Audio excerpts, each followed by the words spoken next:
Hello, and welcome to Curse of Strahd. Last session, the party has made their way to the village of Barovia. You met with Irina Koyana and her brother Ismark, the son and daughter of the burgomaster of the town. You offered to help take Irina to a nearby city named Valaki because she is, for some reason, being targeted by the vampire Strahd Van Zarovich. You um, decided to help the family bury their father in the graveyard. You interacted with the priest of the local church and his ill-gotten son slayed in the basement after being turned to a vampire was the son. And you caused a little bit of sorrow within the town, but of course, Ismark stayed behind to continue as burgomaster, and you left behind the sorrow, mournful streets of the village of Barovia, and you made your way to Sur Pool, which is a local Vistani encampment, where you found Madame Ava, who is the fortune teller and seer that you had been seeing in your dreams. There, Madame Ava finished the Taroka card fortune that had been started many days before in your dreams, specifically Salvatore. You were given the traitor card, a card that supposedly tells you the location of a tome of knowledge and forbidden arcane arts, and told you to look for a wealthy woman and to follow a man that you know well. Petra, you were given the wizard card, which tells of a holy symbol that is somehow divinely tied to your mission. The wizard card told you to look for a wizard's tower and to tell you to seek what you always sought. Gabe, you were given the philanthropist card, a card that tells of a weapon of vengeance and a powerful vestige. This philanthropist card told you to find a place where madness and illness are bred. You will find a mirror of yourself where you will understand your purpose. Richard, who, as you can see, is not in the session today, but Richard is in the session, but Michael is not. Richard was given the Tempter card, a card that sheds light on a person, a guide who will help you greatly in your quest. And the Tempter card is told of a child of Vistani, young, but knows more about Richard than maybe Richard knows about himself. And then lastly, Irina was also given a card, the Executioner, about the card telling of a place where leading to the inevitable final meeting. And this card told of a dark figure on an illuminating balcony overlooking his tortured land. You hurried out of Madame Ava's tent and made your way down the road to Valaki. On the way there, you were caught in a thunderstorm, and you decided to seek shelter in a nearby windmill. Inside the windmill, you found a middle-aged woman named Bella who was welcoming you and gave you all a seat and fed you pies. Although Gabe's spider sense was tingling and understood Bella's lie in her request to bring orphaned children from Valaki back to the windmill. You confronted her as Bella's sister Ophelia stormed upstairs. A battle ensued when you figured out that these two were not as they seemed. Salvatore rushing upstairs to find on the third floor a crate in the back containing a locked cage with two children in it. As we start now, we are still in the midst of combat. You can see on this map, the first floor is pretty cramped, but Bella, the woman, is kind of pushed into the back corner by Gabe and Richard. She is injured and slightly reeling. Actually, And then, I was gonna real quick, man. I yep. apologize, but I do think at the end of my last turn, I had run up the stairs and I'm on level 2. Okay, yes, I think you're right. Yeah. I ran up there because I wanted to run up after Salvatore because he said something. Okay, I'll let you put your token where you want. You should No, be able to move it. right there's fine. I think I just Cool. made it upstairs. Yeah. Sweet. As you were chasing after Salvatore, a third member joined. Arena and Petra sitting at the door to the outside, which is still raining heavily, but you saw Morgantha, Granny, who you had met previously in the village of Barovia, peddling her pies that you bought from her. She has kind of waddled her way up to the front of the windmill, and she is pushing her cart. Their cart now empty of the pies that it had before, but instead has a wriggling burlap sack, like something is inside trying to get out. And we are going to start there. Let me. All right. Let's see. Okay. This battle. Okay, nice. First up is Richard Charming, who I am going to command, as they say today. Richard is now in the kind of pinning Bella Sunbane to the corner of this room. She has kind of tripped over some boxes and some cabinets and is looking a little weary. And Richard, because of Richard's rakish audacity, gets a sneak attack on this roll against her because he's by himself.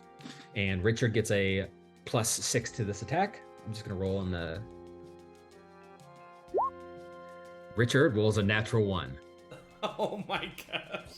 Richard swings wildly at Bella, but is not able to make contact. I think... Damn it, Michael. Come on, Michael. All right, so also has fancy footwork. During your turn, if you make a melee attack against a creature, that creature can't make opportunity attacks against you for the rest of your turn.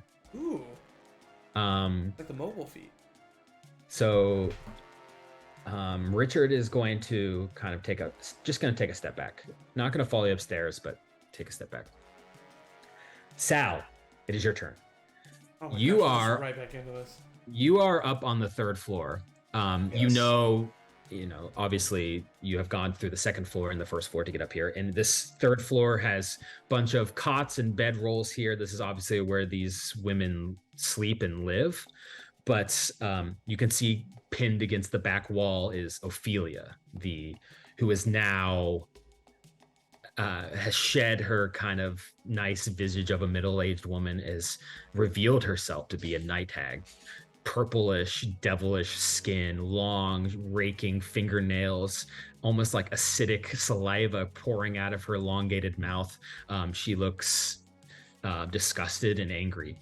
And she's kind of standing in front of this cage with these 2 kids who seem scared. It is your turn. Okay. I'm going to not overthink it, and I am going to... Should I do that? Am I going to overthink it? She's right next to the kids, like right in front of them? Yep. Okay, that's not gonna do much. Then I will just cast I'll look at the kids and say, Sales got you, and I'll cast Chromatic Orb at this lady, and I will do lightning damage. Okay. Sal, can you make a charisma saving throw for me? I certainly can. 15. Okay, Chromatic Orb is an attack roll, right? Yeah. Okay, yeah. Can you roll that? Okay. 9. Okay, Sal. As you pull out your spell book, your tome that contains all of your spells that you inherited from your mentor wizard friend a while ago. You frantically flip through the pages trying to find Chromatic Orb. You've practiced the spell many times, of course, but it's different in the heat of battle facing a night hag, and your heart's probably pounding. And as you scroll through the pages are almost turning by themselves, and the pages stop at an entry in your book that you don't recognize. It should be chromatic orb, but the runes don't make sense. The writing doesn't even seem like your writing. But you persist with trying to sound out the syllables. Can you roll your attack again? Yeah.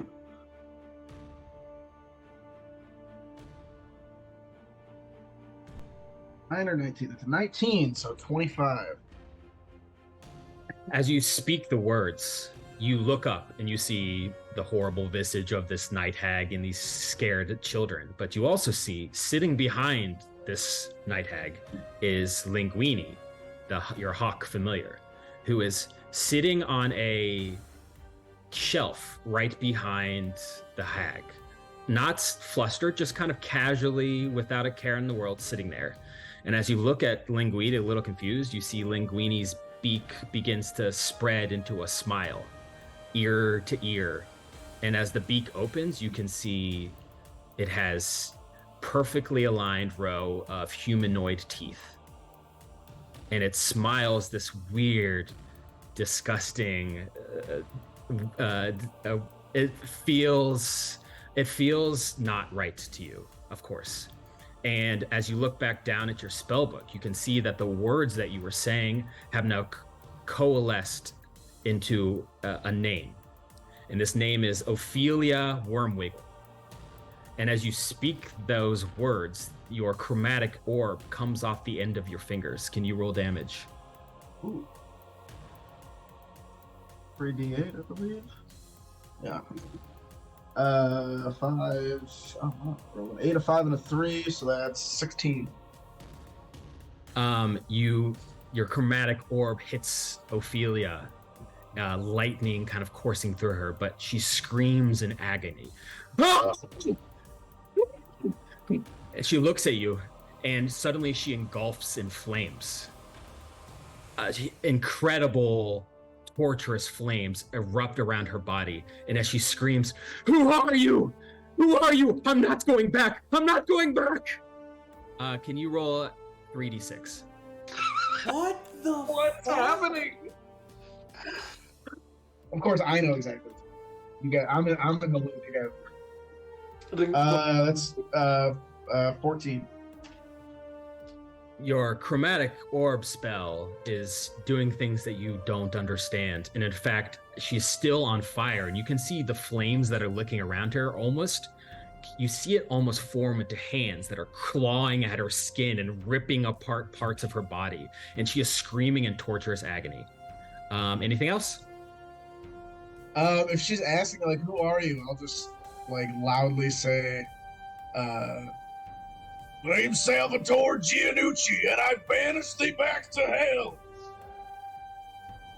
That's it. You hear a soft cackle that you think is coming from Linguini, but you look over and Linguini is acting normal, kind of flapping in Ophelia's face, trying to distract her, like as if nothing happened. Cool. Anything? Is that it? That is it.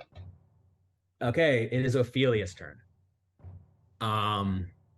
Ophelia is. Can you roll 2d6 for me? Sure can. 9. Ophelia uses her turn. She uses her movement to step up to you, still on fire and screaming in your face. And when you say the words "banish you back to hell," you can tell that has an effect on her. And she is going to try to claw you. Wait. 14 to hit. Hits.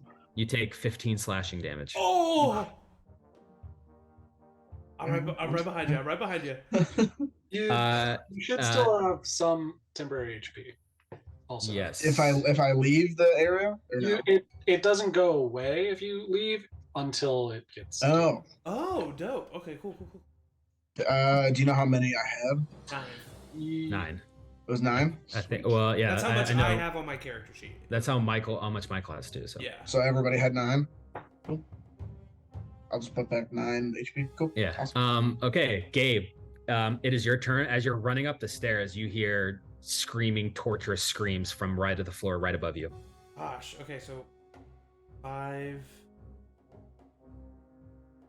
Can I, with 30 feet of movement, can I get in front of Salvatore and Yes. Okay. So I'll just move.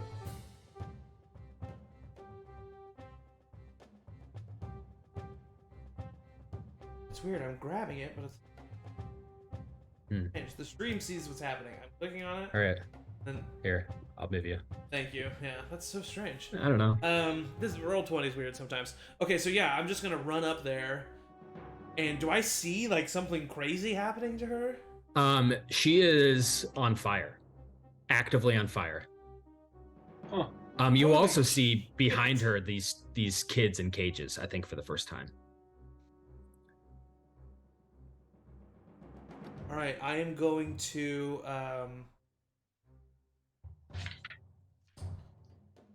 Salvatore's eyes do kind of like turn a little dark too when he casts spells. Whew. You might notice. So, something is crazy up here. I think I'm just gonna. This is crazy. I think I'm just gonna. Sorry, yeah, I think I'm just gonna attack her. I'm just gonna swing at my. Fair. I am going to. I'm gonna put my shield away. Okay, and go two-handed. Grab two-handed on the battle axe. Cool. And say, because I had to have heard the banish you to hell. Yeah.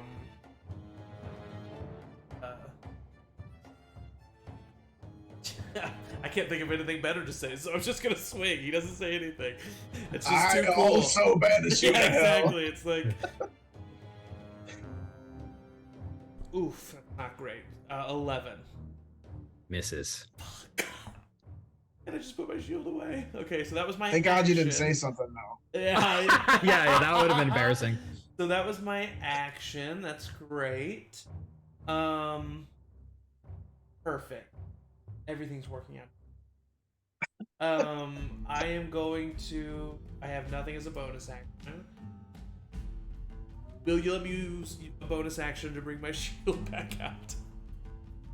No, it's okay. No. So yeah, I think because it's not Boulder's Gate and I can't shove as a bonus action, I'm just gonna go ahead and end my turn there. Okay, next up is Bella back on the first floor. You hear Bella scream out, Morgantha! Morgantha! Morgantha! And you, Petra, you see her kind of scramble a little bit, getting her bearings, scrambling up from the floor. And she runs over and is going to attack you, Petra. Okay.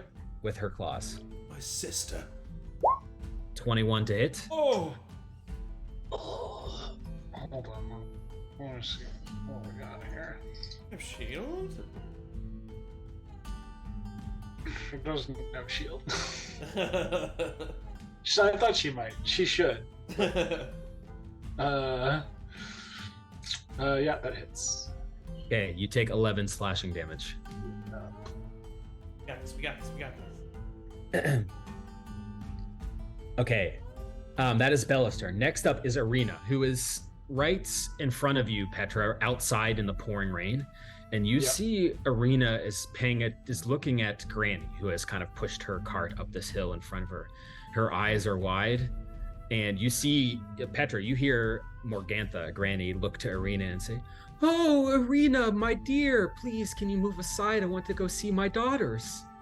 And Arena is kind of standing in the doorway and she shakes her head in disbelief and says, Granny, what's in the bag? What's in the bag? And Granny just cackles a little bit and says, "You shouldn't know. Now please move aside." And it's Gwyneth Paltrow. And Arena is going to use her action to use the help action on Petra. And speaking of Petra, it is your turn. Perfect use Perfect. of an NPC. She also, I don't know if you got temporary HP listed for her. Oh, yes, nice. Okay. Roll for her for the end of the turn.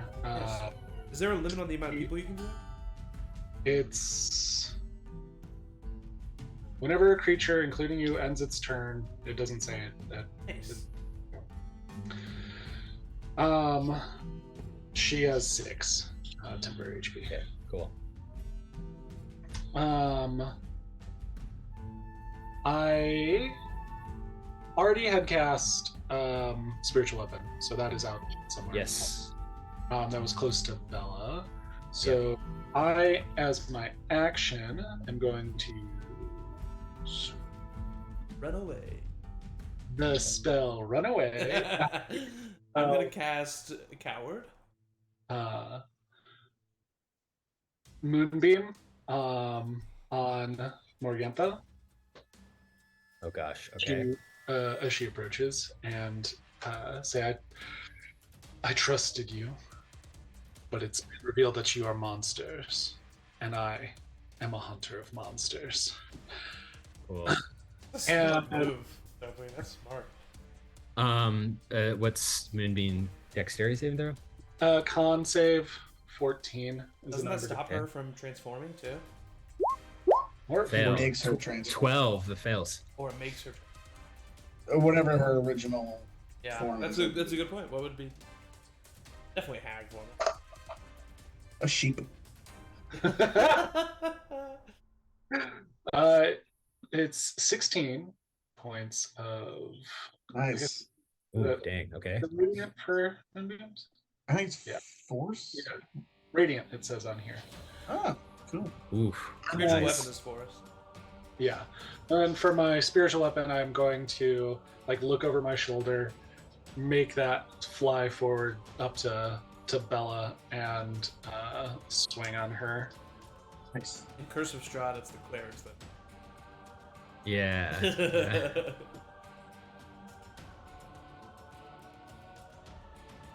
Plus, it's a modified 20. Hits.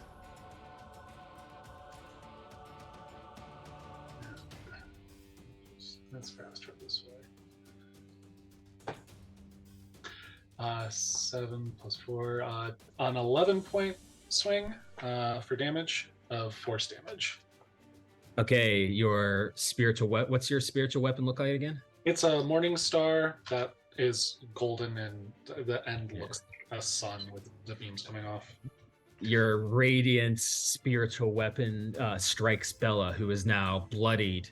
The damage from this spell is taking hold into her monstrous hag form. But when you cast Moonbeam on Morgantha, the sky, there's a brief lull in the downpour thunderstorm that's happening, just enough for one stream of moonlight to come down from the sky. And as it strikes Morgantha, she begins to change from a kindly old grandma. Her fingernails elongate, her nose becomes longer, warts, disgusting boils begin to appear on her skin as she pushes her cart, and she reveals herself to be a fiendish night hag as she takes that damage. Movement, anything?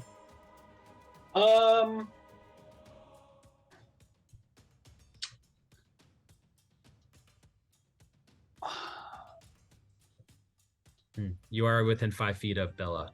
Yeah, I was gonna say, I think I would just continue trying to stay in between her and incoming damage. I don't know. There's nothing I can really do with my bonus in action and action spent to do that, but telling her to as much as can stay near me.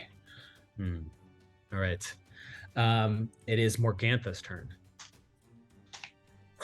Morgantha, who has now been moonbeamed, steps in front of her cart with the wiggling burlap sack, kind of hunched over, monstrous, and she screams out as loud as she can, "Bella! Ophelia! Come out here right now! We have to take care of this!"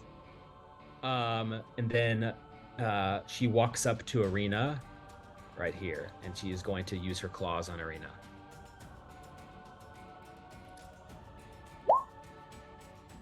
And misses. Yes. You see Arena has this wooden shield that she has crafted herself. Beautifully crafted steel banded shield that she puts up in front of her to deflect the blow. Nice. That is Morgantha's turn. It is Richard's turn, who is going to kind of dance around to the backside of Bella and has advantage on this attack. Oh my gosh.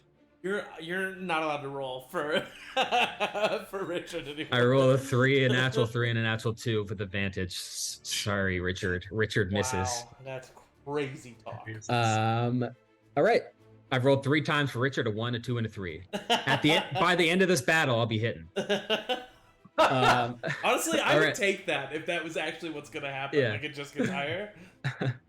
Okay, Sal, it is your turn. You hear the proclamation from Morgantha, undeniable, out on the front lawn.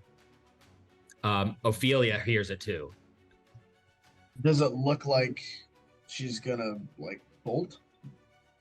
Does Ophelia look like she's gonna like jump out the window? Does she look like she's gonna answer, or is she gonna finish this fight? Make an insight check. Probably not gonna be good. My insight 11. I mean, she's on fire, and it seems like she's mostly concerned by that. All right. Fair enough. Yeah. Man. I am going to. Fair enough. Just in case she tries to run, though, I'm gonna use Maximilian's Earthen Grasp. I don't know. I tried to use her before, and she just like bamfed out of it. Oh yeah, that's That was right. kind of a waste of spell. So Well, you wouldn't know this. Never mind. I will instead just do Magic Missile. Oof. Nice. I would attack at disadvantage. Pretty much everything I have. So it'll be 3d4.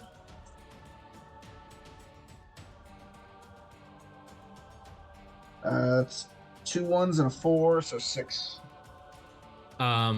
But you add 1 to each of those, right? For magic missile. Oh yeah, so it'd be So 9. 9. Why is that? All right. Just the type of wizard you are? Just 1d4 plus 1 now. It's just magic Yeah, missile. magic missile. Yeah. Ophelia is now injured, close to bloodied, just from being on fire. You've done significant damage to her, but still alive. Yeah, I can't really do anything else as my bonus action. Oh wait, is that a reaction? Spit on her. Is this an action to do this? I should have looked. No, yeah, I'm good. I'm done. Okay, it is Ophelia's turn. Can you roll just 1d6 now for me, Sal? 1. All right. The torturous fire engulfing her goes out after taking a little damage. She looks around, panicked a little bit, but hearing Morgantha's cry, and she is going to take the disengage action. And she runs over to the window, opens it, and just jumps out. God dang it. I had a way to stop her. Damn. So she takes 3d6 fall damage because she just fucking plummets to the ground. Oh shit, she takes 14 damage. Oh, wow. That's crazy. Petra, you just see a hag fall from the sky next to you. She's prone on the ground. Yeah. That's her turn. Whether that was the smartest move or not, I don't know. Gabe, it is your turn. I mean, I now know that there are 3 hags on the bottom floor with my friends. I look at Salvatore and I say, "Save the children!" And I am going to Save the world. sprint to that same window and jump out of it. God damn it, dude. Cool. Okay. And I just am diving down towards her. Okay, Hopefully if there's a you're, hay I bale. mean, Are you gonna at least like do the down B link sword? Yeah. I mean, I definitely am going for a slash, and I'd like to think for narrative if you're okay with it, because there is kind of like a storm happening right now. When he jumps out, he's already used because this is the same day as that fight with the vampire kid downstairs. Yeah. So he's already used his necrotic shroud, but I like to think that when he jumps out the window, there's a flash of lightning in one moment, and for a brief moment behind him, you see these angel wings. As he comes down. You're just your silhouette. Yeah. Okay. I'm gonna say, can you make a acrobatics check? Yes. Because it could be graceful, it could be not. 14. Okay. I'm gonna say that's good enough to reduce 1d6 damage. So Okay. you're gonna take 2d6 damage, Cool. and Ophelia is prone, so you give advantage on this attack. Yes, I am going to. You take 6 Nice. points of bludgeoning. 6 is nothing. Not I bad. got 6. That's not even my temp HP. I am going to use this new die that my wife just bought me, which is a D20 with a D20 on the inside. Cute. So this will be my advantage. Oh, cool. Because you just choose which one is higher. That is a gosh, that's not great, but hopefully it still works. That is a 14. That misses. No, is that right? Can I wait? You're a creature you can see. No, he's 30 feet. He's Yeah. more than 30 feet. Never mind. Is that a 9? And is that a 5? Yeah, that's it. That's it for me. You stab her with your sword, but Uh-huh. her skin is now hardened and scaled like it would be a fiend itself, and it just does not penetrate. Oh gosh. Okay. Since it's not the same turn, can I this turn take out my shield as a bonus action?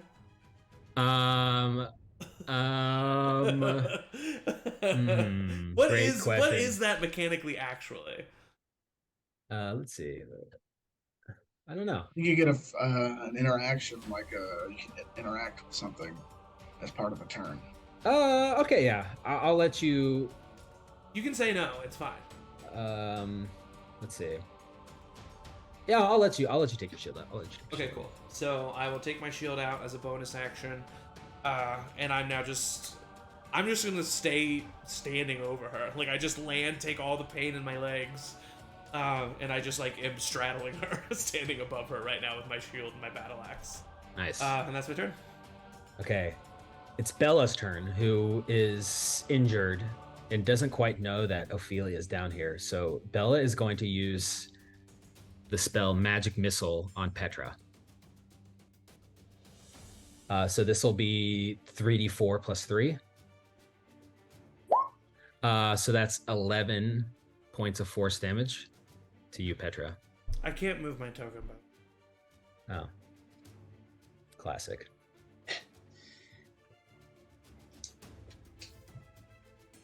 eight's pretty. Yeah. Okay, it is Arena's turn. Arena is going to use her action to.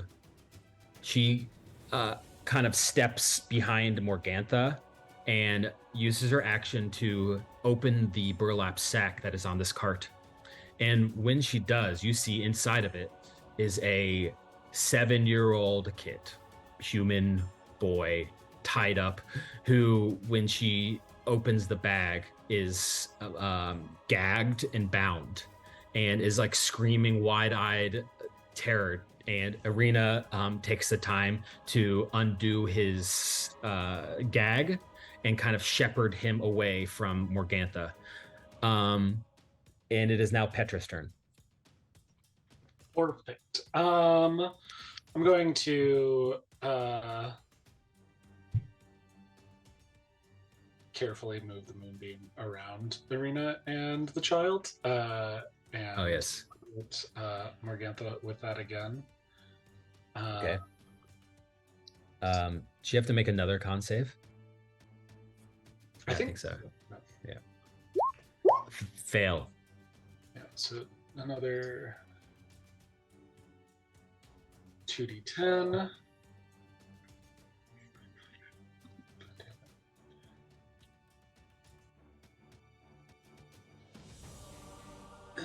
think. Yeah, 2d10. That's 12 points of damage on Morgantha. Okay. And then I will do the same thing and swing on Bella with the spiritual weapon. All right.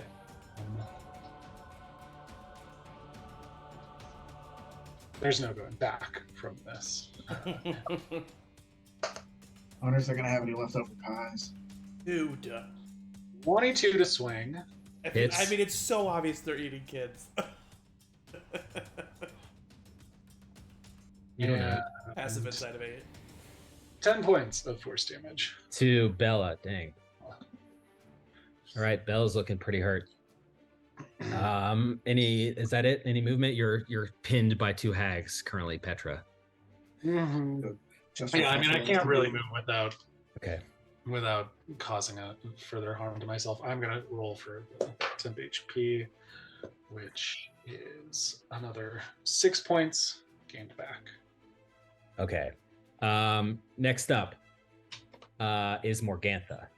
And Petra, you immediately know that it's bad news that Ophelia is down on this first floor, because Morgantha looks over to Bella and Ophelia and pulls out this kind of lustrous black gem from her pocket that kind of shines in her hand, and her eyes glow red. And you look at Bella and Ophelia, and their eyes are glowing red in sequence. And you realize that their coven is now activated. Oh. And she looks over at Gabe. Mm-hmm. Gabe, Yep. can you make a wisdom saving throw? No. Of course. I refuse. That is a 7 on the die for, I think, a total of 7. Total of 9. Gabe, you turn into a frog. You are now a small frog hopping around on the grass right in front of Ophelia. And Morgantha looks over at you, Petra, and kind of cackles. Yeah. And she says, listen, I know that you know who I am now. The cat's out of the bag, so to speak. So I'll give you one chance. Leave now, or you all die. And it is Richard's turn. It's not a bad deal. Bad deal. Richard is going to make an advantage attack on Come on, Bella. Richard. Okay, Yes. There we got go. done. Okay, that's so.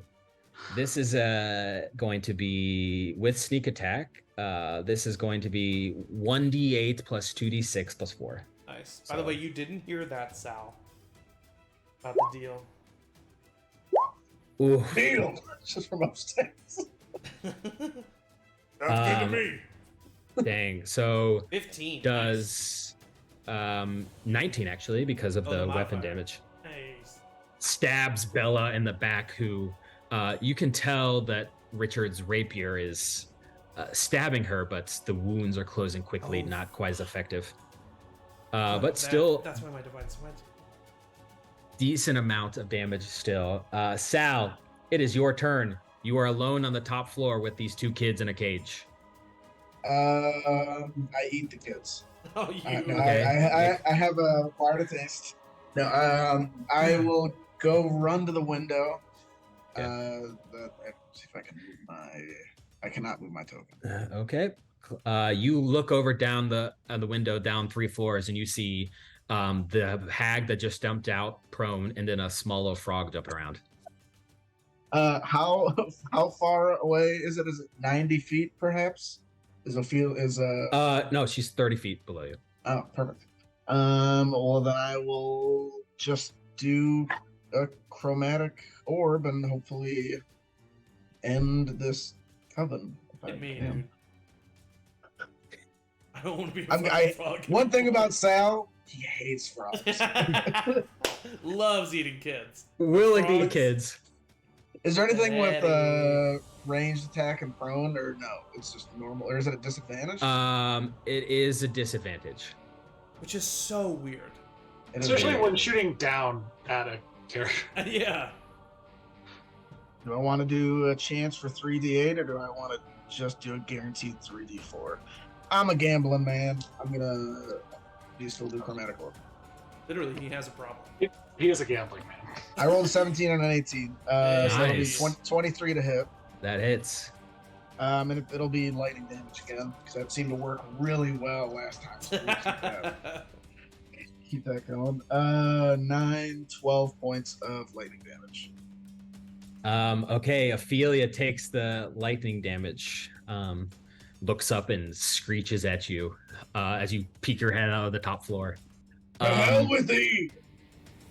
You look over you're still inside, and you look over to your right and you see the cage. Their cage is stacked on top of each other. The top cage, there is a little girl, maybe 8, who is kind of cowering inside the cage, and she looks at you and she goes, please help. And then the bottom cage, I'll be with you in a moment. there's a kid who's maybe 7 who is just sitting cross-legged in the cage, blank-faced, as if nothing's happening. No, like does he still have a face, or is Yeah. Okay. His face is not blank. He just has. no Okay, expression. good. That'd be the most terrifying thing. Got a blank face, baby. For all those Swifties up. All right, Tom. Dude. And then I mean, I can't really do it. They're locked cages. I'll just stay there. Okay. Just look out the window. So It is Ophelia's turn. He does. Oh, sorry. Ophelia steps around you. You can make an attack of opportunity if you want, Gabe, as a frog. All right, let me look up frog stats. Natural 20. Actually, Photoxin. I don't think a frog can attack. A frog has no effective attacks. I do still swipe at it though. Yeah. You're like, I'm like, Ophelia comes over and she is going to, let's see, cast a spell on Petra. Petra, can you make a wisdom saving throw? Absolutely, I can. Cannot wait to get couch though. Yeah, it's so good for all of us. It's a 22, Matt. That Nice. saves. You actually know immediately what she's trying to do. She's trying to curse you under her breath. Yeah. You're not quite sure what the curse is, but you do know that hags, the fiends that they are capable of, cursing you beyond their presence. But you succeed, probably for the best. Gabe. It's very early in the campaign to. Yeah. yes. Gabe, you're a frog, but it is your turn. Yeah. And is this? I'm assuming this is polymorph, meaning I don't get to. I have all my own faculties about me, but I don't get to re-roll this day. Okay. This is polymorph. Yeah. Huh. This is okay. All right, cool. Would I know as a character, and it's totally fine if I answer, that if I took damage, I would come back to my original form?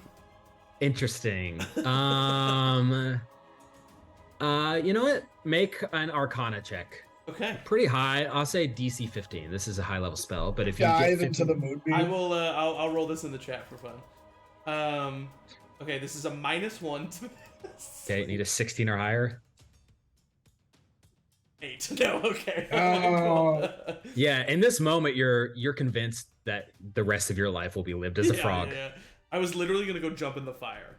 I mean, if you think you're gonna be a frog the rest of your life, I don't know how you would handle that. Yeah, true. I think the hero in him is still gonna try to do something. So I think he's going to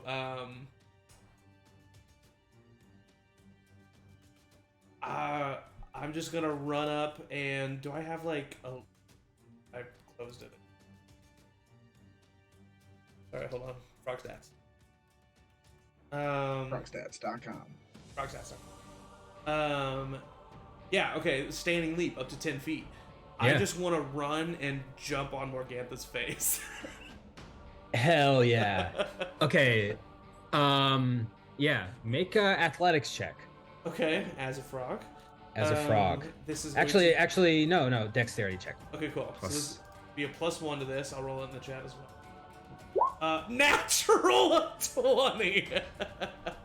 Fuck yeah. As you jump on her face, she starts swatting you, and you're clinging onto her face, and she and you're ribbiting and croaking very loudly. Yeah. She's like trying to get away. She's completely bewildered and occupied now by your presence. Amazing. What a turn. All right, that's it. That's all I got. Okay, Bella. Bella's injured, pretty badly injured, and you see Bella disappear. Fuck. Dude, Don't see her reappear. No. I mean, I think we're gonna get our asses kicked, but I can beat. I still have a good chunk of health. It is Irina's turn. Yeah. thank God I had that 10 HP. Well, I have full lay on hands.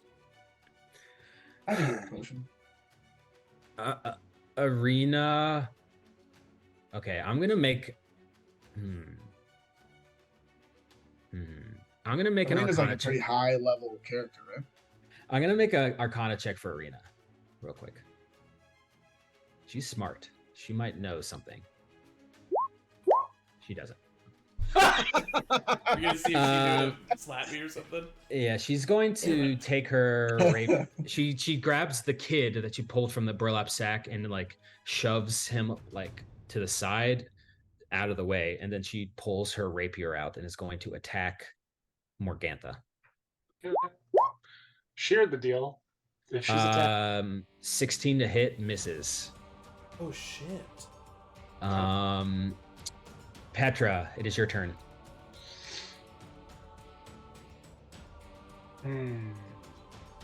The hag behind you has disappeared. Yeah.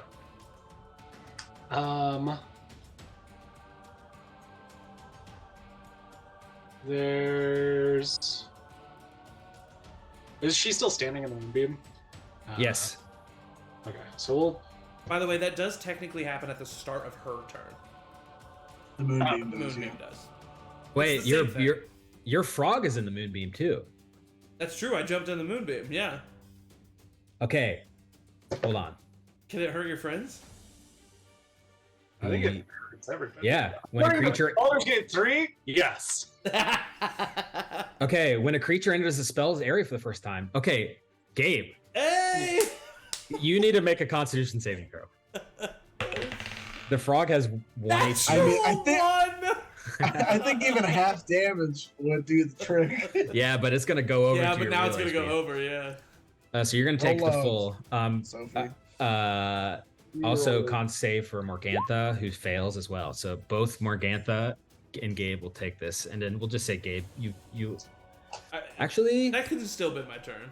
yeah. Well, actually, 'cause movement.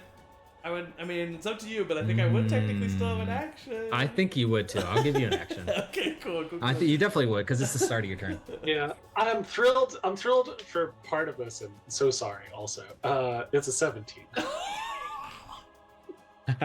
Okay, so you take 1 point of damage to your frog form, Okay, yeah.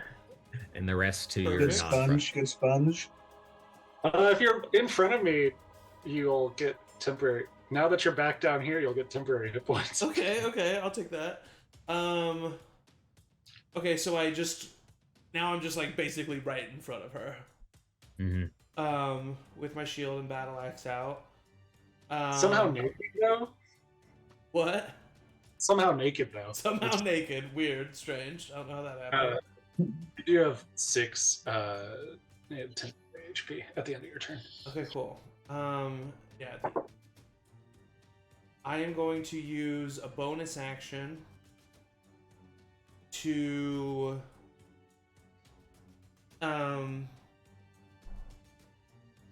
heal myself 5 with rely on haste.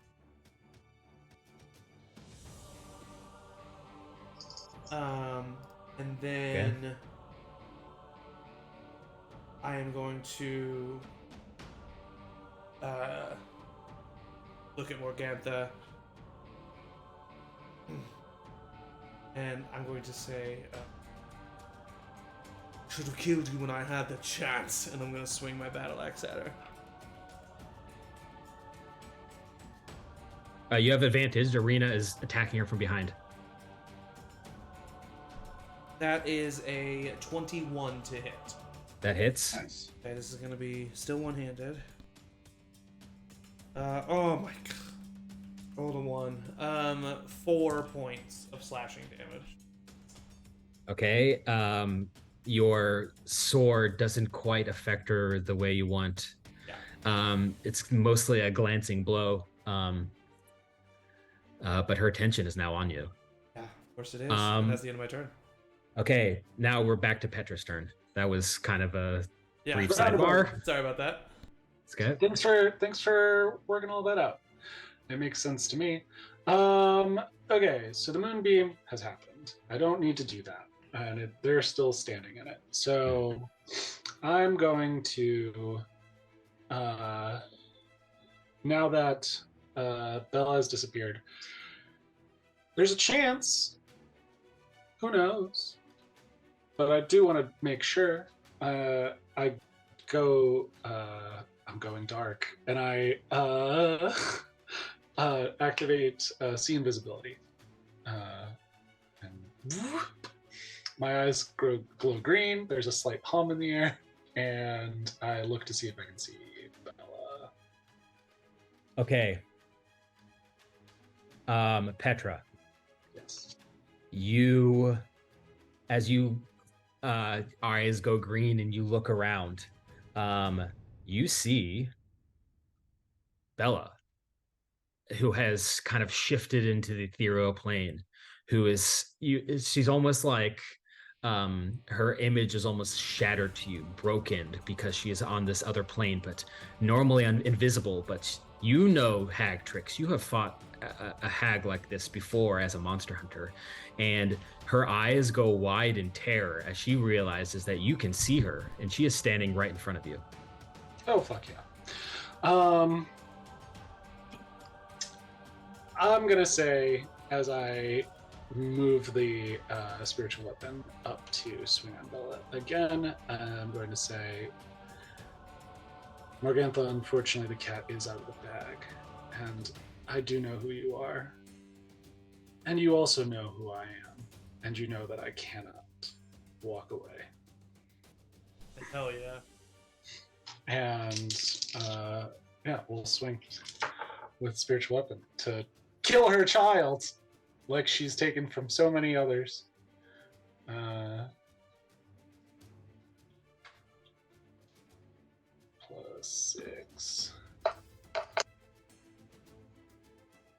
That's a 18 to hit.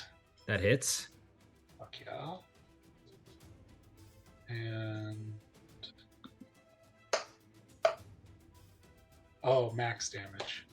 Bless. 12 points of amazing.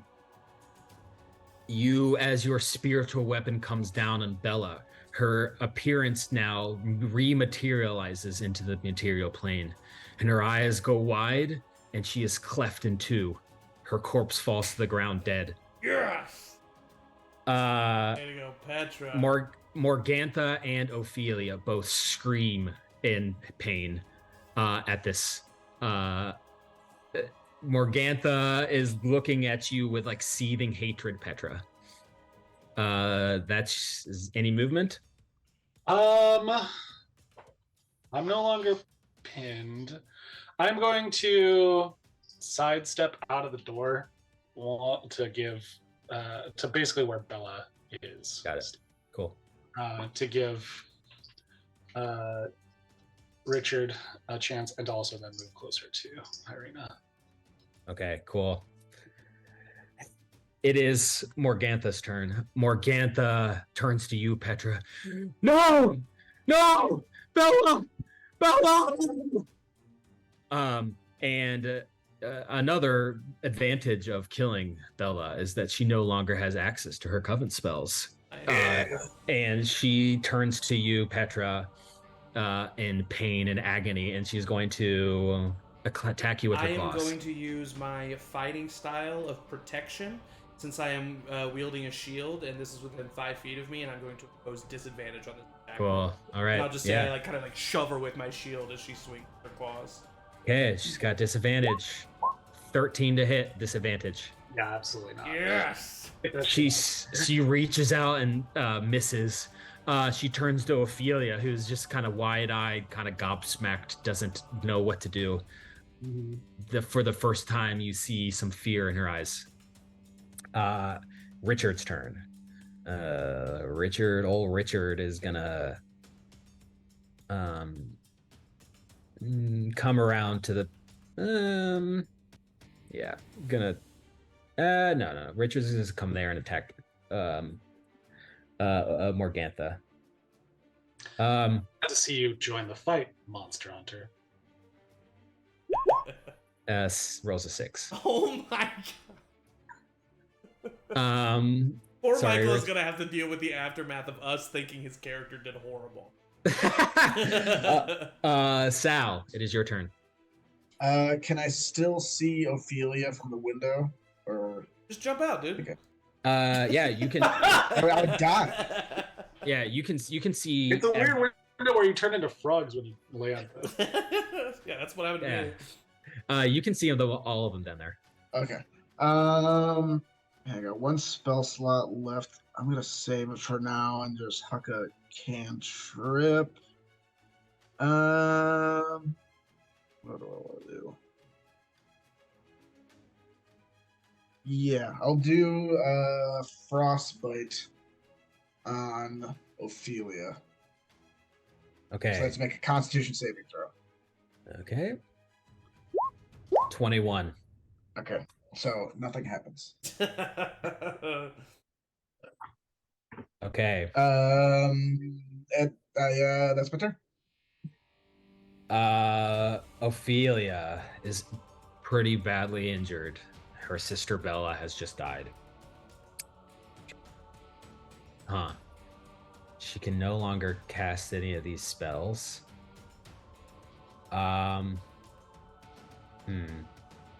She is going to use her action to claw at Gabe. Bring it. Not great options here.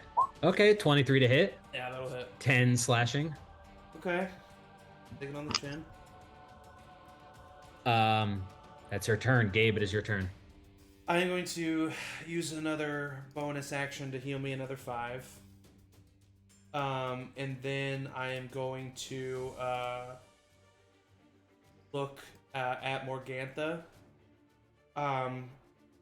Just kind of like raise I'm already standing, but just tower, impose myself even further. And I am going to yell at her and say, "Kneel, fiend, and accept your death." And I am going to use my channel divinity, Abjure Enemy. And she has to make a wisdom saving throw, and fiends have to make it at disadvantage. Oh, yep, she's a fiend. All right. Natural 1. Yes. On a failure, the creature is frightened, and its speed is reduced to 0, and it can't benefit from its bonuses speed for 1 minute or until it takes any damage.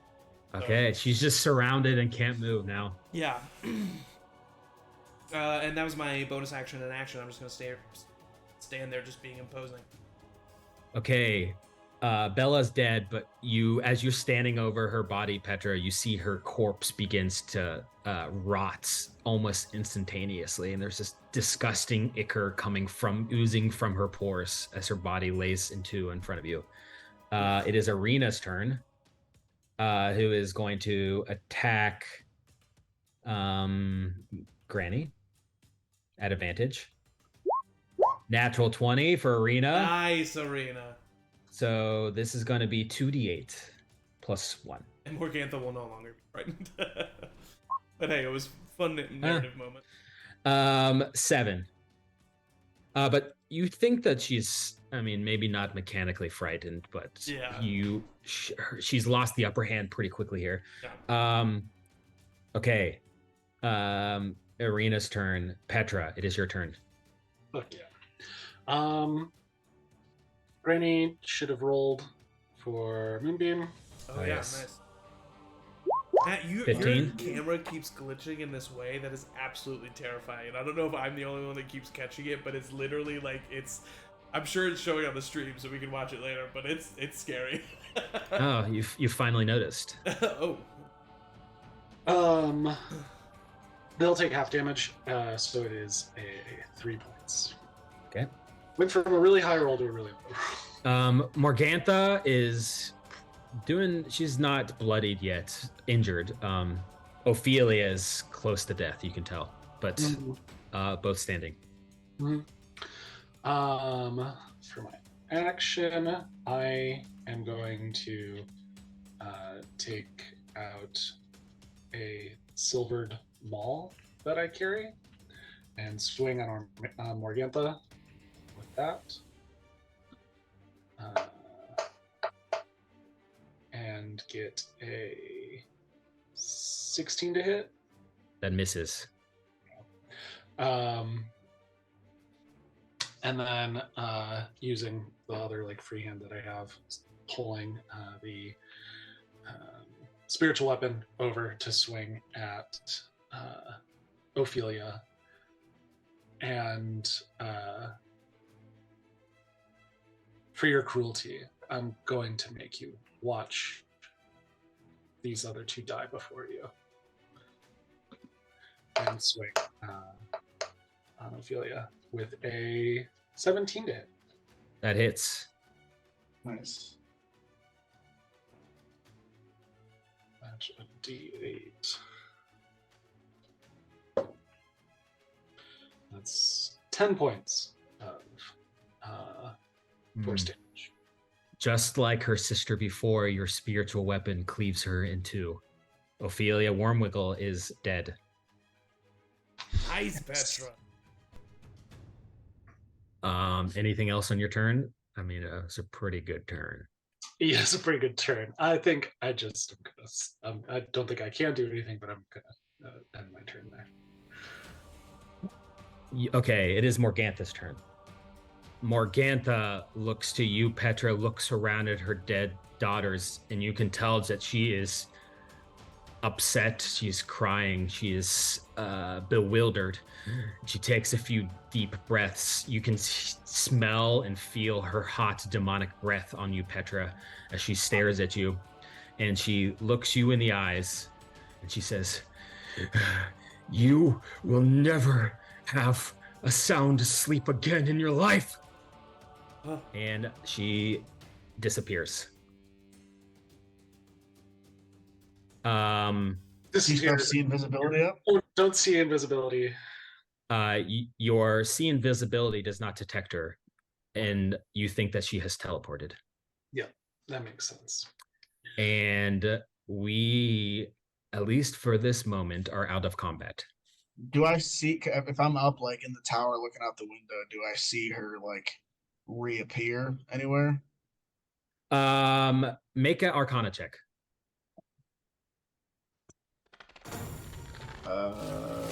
19. You recognize the spell that she cast as a plane shift spell. Oh shit, she's Yeah, I mean, well, knowing that, I would start to unlock the kid's cage. Okay. It's easy enough that you can find that there is a key in one of the drawers in this room. And you open up the top cage, and this little girl, maybe 7, jumps out and throws her arms around you and is crying and upset. And she says, "Oh, thank you, thank you, thank you, thank you." It's okay, girl. It's okay. And then when you open up, Morgan. Arthur Morgan, nice. You open up the bottom cage, and the kid in there, a 7-year-old boy, is sitting there. And when you open the cage, he doesn't get out. He just kind of sits there and looks at you, eyebrows furled. My little buddy, we're shipping out. We're friends. I promise. They're all dead now. This little boy clambers out, expressionless. It doesn't say anything. The rest of you, Arena walks over and grabs the boy that was in the burlap sack and is kind of consoling him. What did the rest of you do? I kind of like tilt my head back and let the rain fall upon my face. Just trying to find some peace in this moment after the kill and the cursing, at least in words, if not in action. And I will look to Gabe and to Irina and say, we need to find a safe place for these children. Be sure that she's not still here. He's gone. I'll say as I walk down the stairs with the 2 kids. She's not even on this plane anymore. You're right. We do. We need to find her. But for now, let's all get inside. No danger in it anymore. Usher the. All right. Especially Irina and the. Is it a boy? The one. Yes. In the yeah. All right. As you all make your way into the first floor, this floor before, like I said, has an oven that is still on, and you can smell the beautiful pies cooking inside. In fact, you can see there is a little chest in the back, and inside the chest is a small cage with about 10 frogs just in this cage, kind of jumping around. You also see, there's cooking utensils and plates. There's the table that has some pie on it that's smashed from your axe, Gabe. Yeah. You also, as you're kind of looking around, on one of the shelves, really the only thing that catches your interest other than what I've described are 3 labeled containers, vials. That was kind of creepy. Hi, Sarah. What happened? Sarah, it's worse if you crawl behind me. Just walk in the room. My background's blurred, but it just unblurred when you crawl back. Okay, I'll say, Gabe, you see these they seem like elixirs.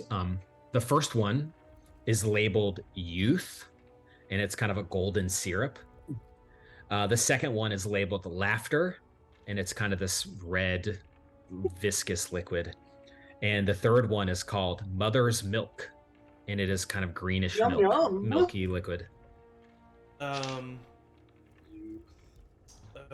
Yeah, I pocket all 3 of them. All right. And then I go over to one of the frogs. And I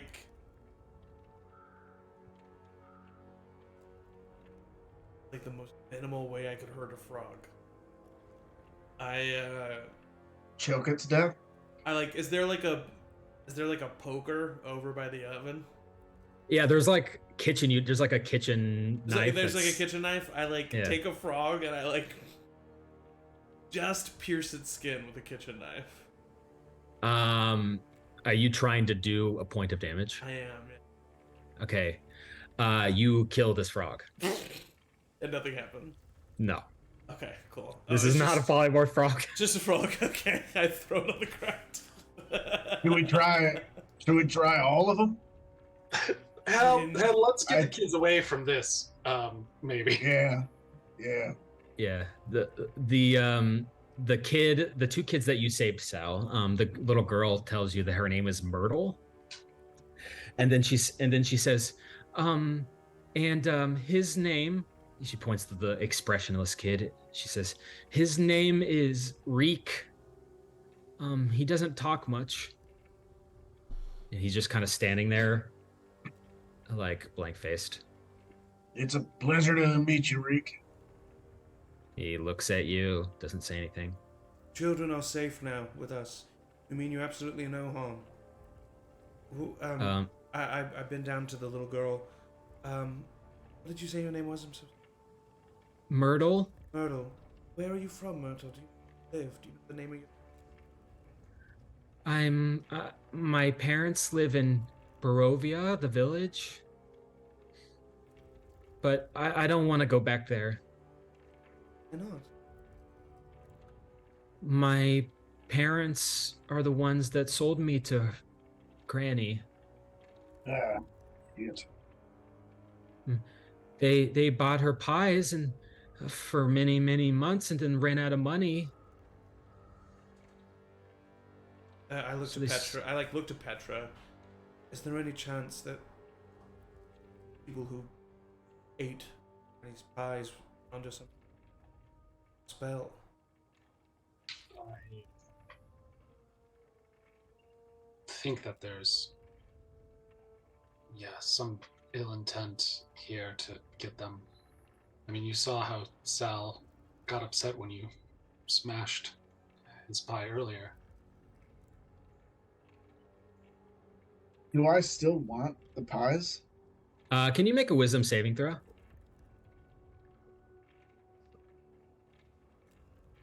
Natural 20. You desperately want to eat this pie, and in fact, you find yourself opening the oven to grab it, but then you shake your head and pull yourself out of it. Okay. I think, Irina, you may know better, but the Barovia, the church, they can't take them, but maybe in Vallaki.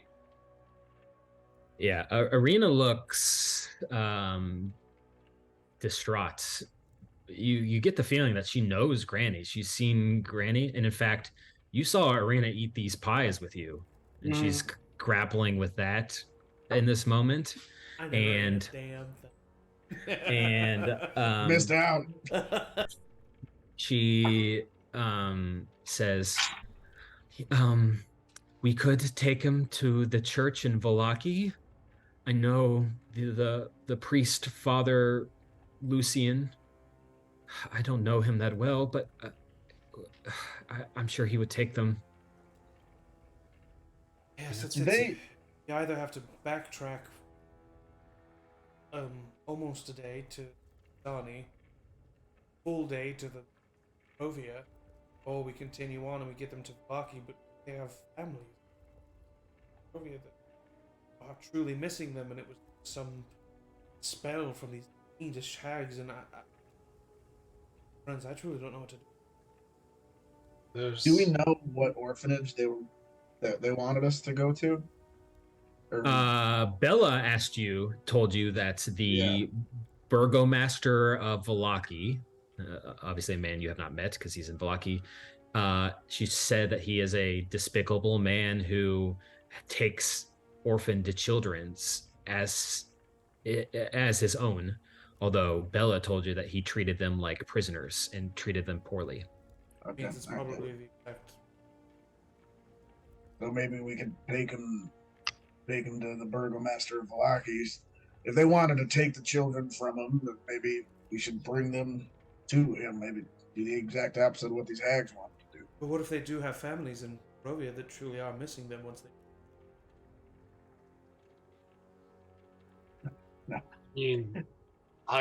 You heard the children. I think, some of this might be magic, but they sold their children to these hags.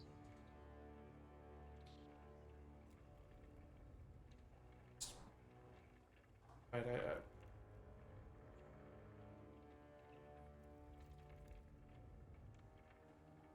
Maybe we can go to Vallaki and we can find some sort of caravan to ship them back. Don't they send supplies and stuff? I don't know. Or we can backtrack. No, I don't think we should backtrack, but I'm wondering if we, at the very least, maybe see if someone can send... If we tell them what happened, maybe they can... Barovia? I mean, I'm sure that there's mail that is shared between. You have mail? I'll look at Irina. She says, I mean, there is mail. Everyone that I know is in Barovia. I have actually never been to Vallaki. But I I mean, I do know there is an inn in Vallaki, the Blue Water Inn. It's run by a family, the Martikov family. They are friends of mine. They come to Barovia frequently to deliver wine. Well, you would know these Um, children. she nods. She says, "Yes, they are children in town. I I think we should not take them back. Their parents, there's a corruption in this town, and they would be better off without their parents, as tough as that is to say." No, At least I trust your until judgment. yeah, at least until we can see the end to that witch. True, that's a very good point. She's not dead, which means the spell might still. Yeah. So to Um, Vallaki? so at this point, you had taken shelter in the windmill at night. It is now probably 10 p.m. You know you have at least another 5 or 6 hours to Vallaki through night. And if you were to take that journey, you would most likely get to Vallaki and then be exhausted if you Is it don't still take a long raining? rest. It is raining, although seems like the moonbeam that had parted the clouds has reduced the rain slightly. It is, but still I know that pouring. this might not be the most pleasant experience, but I do want to stay here. I think we should stay here and burn it to the ground in the morning. It'll be all wet, but I'm fine with that. That's a give us a chance to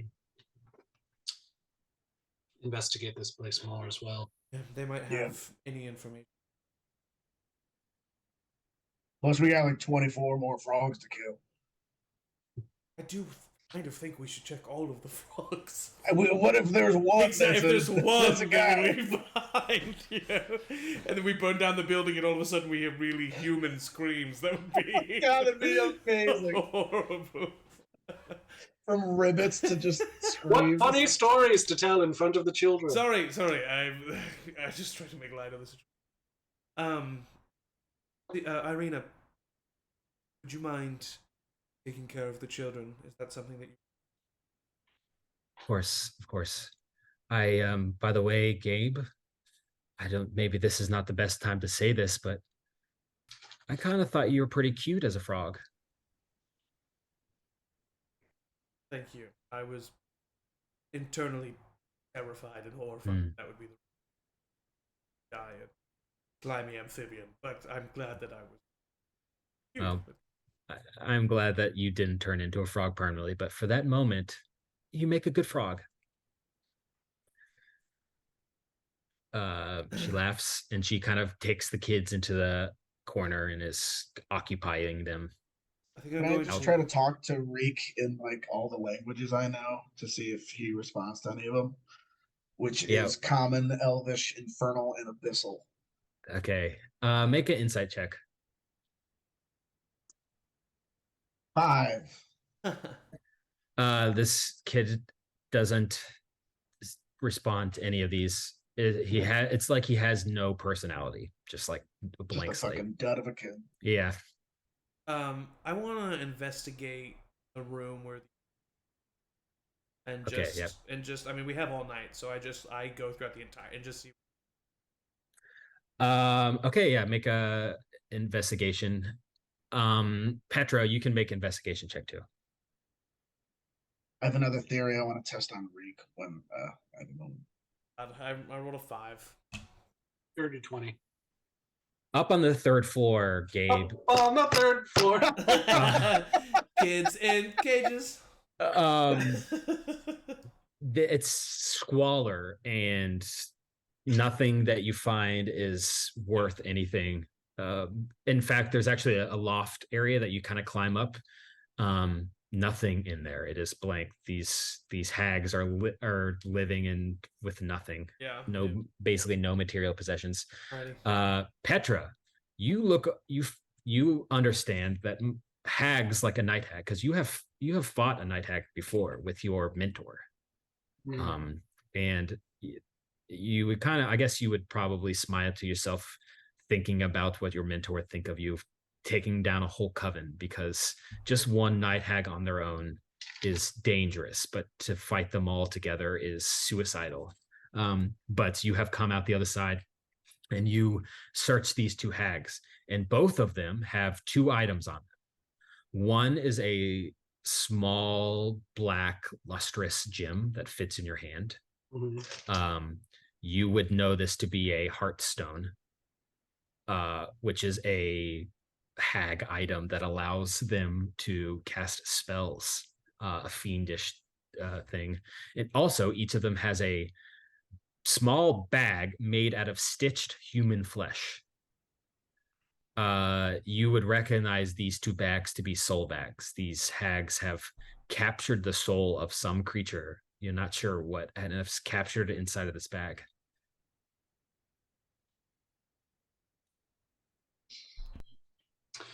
Would I know of a way to release these souls?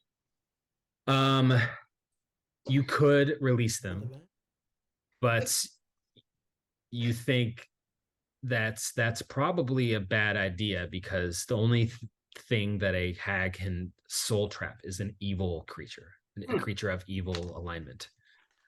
So Reek. You think that it wouldn't be Reek, because a creature whose soul is trapped in this bag does not exist in any other place. So there's something else going on. It's a Pokeball. It's a Pokeball. In some ways. An evil. Pokeball made of skin. Okay. What do I know about the Heartstone? It has some healing properties. In fact, you could perhaps use it to cure some sort of disease, like that's what the hags use, but it's a tricky slope. This is a deeply fiendish, evil item.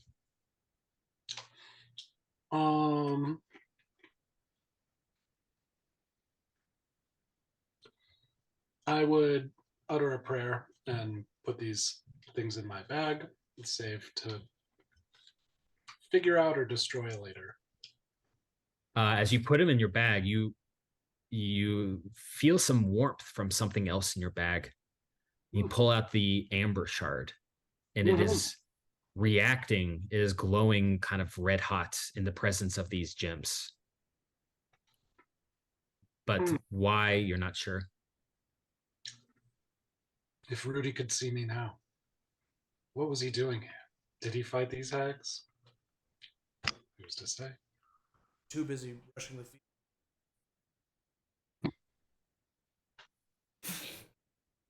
A reference that apparently no one else gets. I got it. Oh yeah. I think we all got it. Small guy. Oh, okay. Yikes. Yay! Yo. I grew up in I would like.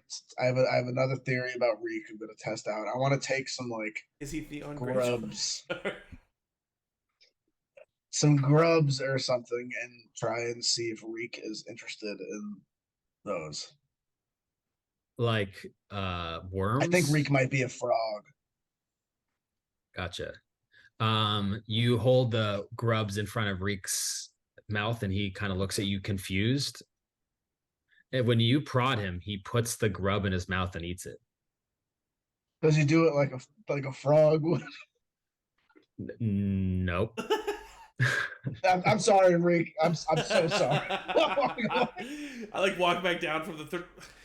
Salvatore, what are you doing? I thought he might be a frog. If she could turn a man into a frog, why can't she turn a frog into a man? Listen, I have something much more useful that you might be able to do. Do you have the ability to kind of tell what things are magically? Nope. Oh. You would still know better than I. And I would take out the 3 potions that I have. I would put them in front of Salvatore. Here's one. Okay, Salvatore, can you just make Arcana check for me? Yeah. With potions, isn't there something where you can like taste the potion? Isn't that like a thing? I don't know, Maybe I maybe. made that up. Homebrewer. Natural 20. That's the second natural 20 in a row Okay. on this dice. So you have seen the first vial is labeled youth. It's kind of golden syrup. You know that if you drink this, it'll make you appear younger and more attractive for 24 hours. Make another Arcana check for the second one. Oh, come on, man. 14. This is a poison of some sort, you think, or maybe not a poison, but would be detrimental to drink yourself. This is But laughter. you're not. Yeah, laughter. Okay. I'm assuming. Maybe. Mother's milk. 17. This is a poison. In fact, you think it's pretty powerful poison if ingested would be deadly. Okay. Cool. Does it look like milk? It's greenish. It's kind of green and milk color. It looks absolutely disgusting. So, yeah. That's the milk of a hag. Hag milk. Well, from the sound of it, I don't need any of them. So I'll take the youth one. You never know. Richard, perhaps you would enjoy the poison. Awesome. Hey, sorry about my performance back there in the battle. I don't know what got into me. He grabs, he takes it. We all You get have a nervous in cold? battle. A little different. I knew that accent was fake. Richard runs upstairs.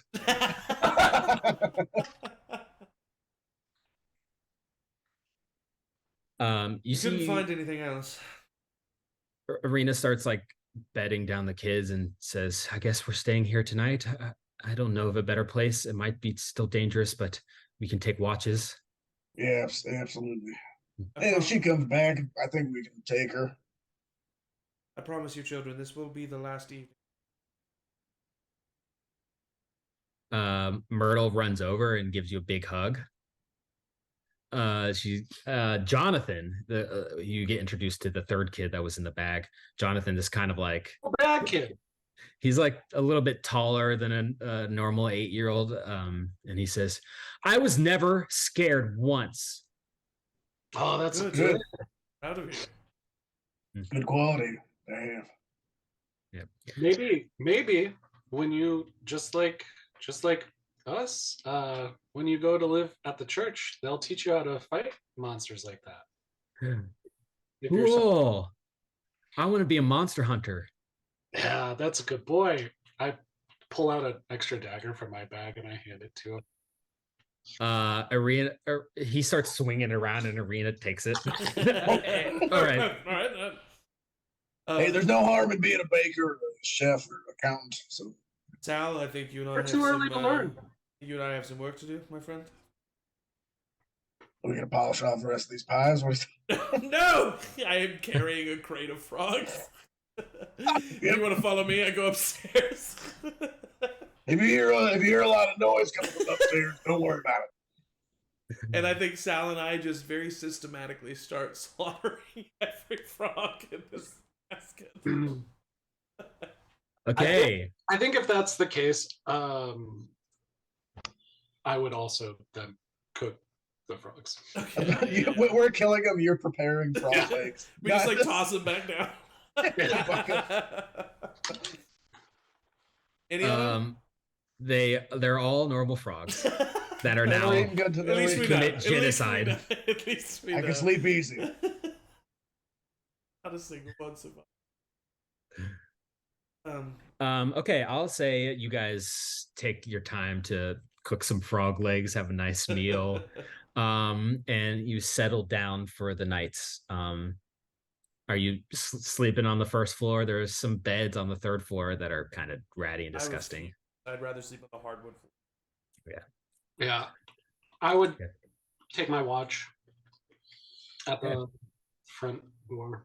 Like most of the night with the door Okay.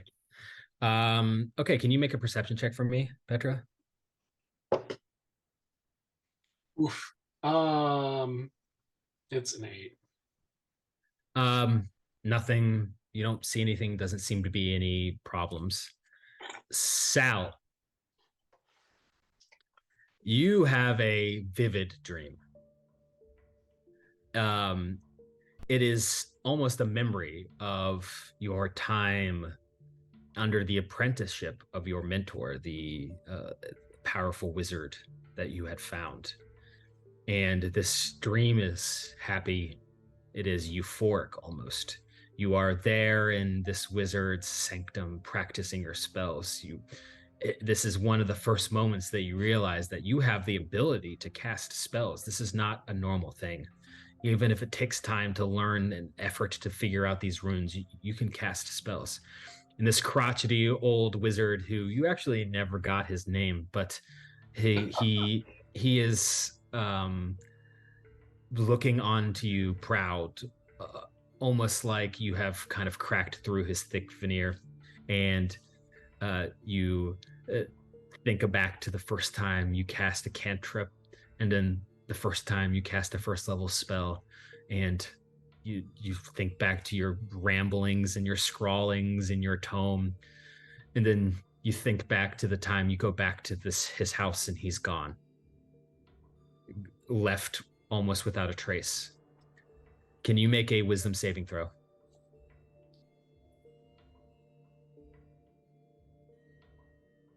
$15.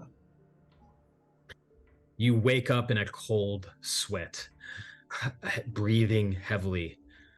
You have a pounding headache. You have a level of exhaustion, Ooh. but you could easily cure that if you just grabbed another piece of pie. Well, like, I know it's kids, right? Yeah. I eat a little piece of pie. Oh Okay. my god. You're like a addict. You wait till no one's looking and you Crying. just grab a little piece of pie, and like, it is incredible. It tastes so good, and you're immediately your headache kind of disappears, and your level of exhaustion fades. Can I, if nobody's looking, can I like take a pie or two? If Make a there's any sleight left. make a sleight of hand check. This will be against everyone's passive perception. Oh. Let me see if I can use this ability on myself. Passive You perception or is another better. creature. Yeah, it's an 8, but I'm going to use my ability where I can make somebody reroll. Okay. Better 10. I think literally everyone sees you do this. Mine is a 10, so I don't. Okay. Oh, okay, yeah. Petra, you see it. Arena sees it. Arena comes up to you and she goes, "Sal, what are you doing? Stop! Don't eat that." I'm not eating it. I'm just destroying these pies. I don't want anybody else to succumb to this illness. You're destroying it by eating it? You know of a better way? Yeah. What's going on? What's happening? Arena doesn't say anything. He has the affliction. Just destroying pies. The affliction. Salvatore, did you just wipe crumbs away from your lips? Stupid fat hobbit! That was good too. I want to walk up to Salvatore. I don't know if this is gonna work at all, but I want to walk up to Salvatore, and I am going to do my last 5 lay on hands, touch him on the shoulder, and with 5 lay on hands, I could cure a disease or neutralize a poison. Just giving it my best shot. Okay, you inject your anti-disease lay on hands into Sal. Sal, you feel no different, although you've just been satiated by the pie, so you don't have that craving in the moment. You're not sure if it works, Gabe. I think the sooner we get out of this place, the better. I'm sorry, Sal, that you had to be the one to eat that first pie. It's so good. I need you to say less. Salvatore. I need you to say so much less. Yes, Sal. I mean, I'm on the verge of actively hurting you. You guys don't understand. I woke up and I felt like the life had drained from me. And the only thing that could bring it back. More cowbell? Sweet pie. I wish it was more cowbell. I wish it were that simple. Salvatore, this is... It's a real problem. Yes, and it is something that we need to eye on. Absolutely. We need to get to... in the morning. Salvatore! I'm sorry. I'm so sorry. Oh man. Okay, I'll say. I can tie you up if you want me to tie you up. I have manacles in my bag. Don't lay a hand on me. I mean, I could do it whether you wanted me to. Like to see you try. If you try to eat another piece of pie, I will. If you try to tie me up, I'm gonna eat more pie. What? That's literally that. We're at a catch-22. Pie's in your court, buddy. It's not. Also, if I tied you up, how would you? Petra. I start going. You can't argue with a wizard. I start going through the kitchen and taking every scrap of baked good and throwing it in the fire. Yeah. Irina will help you with that. What about the fruit pies? Are they clean? Probably I mean, I don't feel the eyeballs. same way. They were fine. The fruit pies were fine. They weren't that great. I'm not compulsively shoving them in my mouth. I'm like eating it out of my mustache. Aren't you a little ashamed?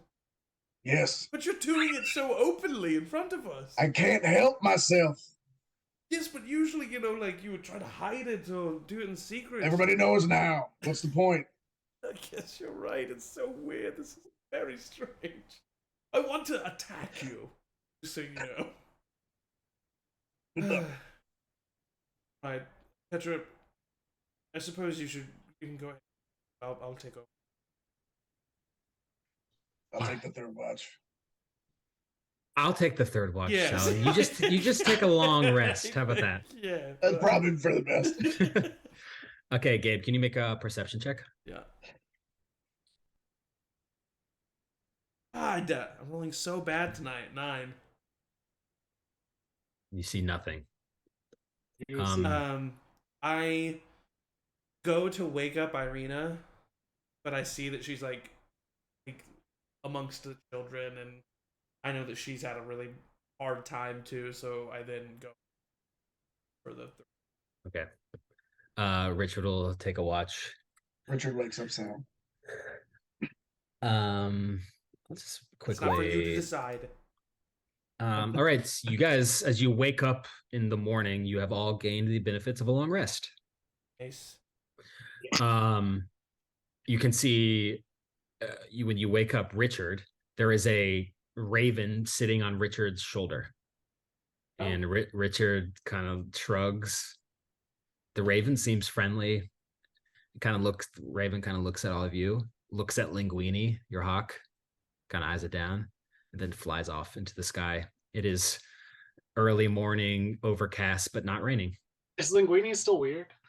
I wanted to talk. I can telepathically communicate with him. So you all right, buddy?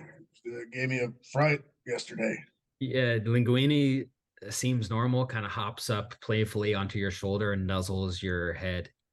I'll check his mouth for teeth. Check his no teeth in his mouth. Although when you grab his head, there is a couple of feathers come out, and there is now like a bald spot, a big bald spot in the back, like Linguini's back. Yeah, a little friar tuck going on back here. You why don't you go shake it off, and I'll tell him to go fly outside. He goes out and see him chasing after the raven. Okay, Arena says, the sooner Arena we just get to says very Vlaki, the big. better. Okay, Irina. All right, well, Okay, Salvatore. Gabe says. Yes. Yes. No. You were.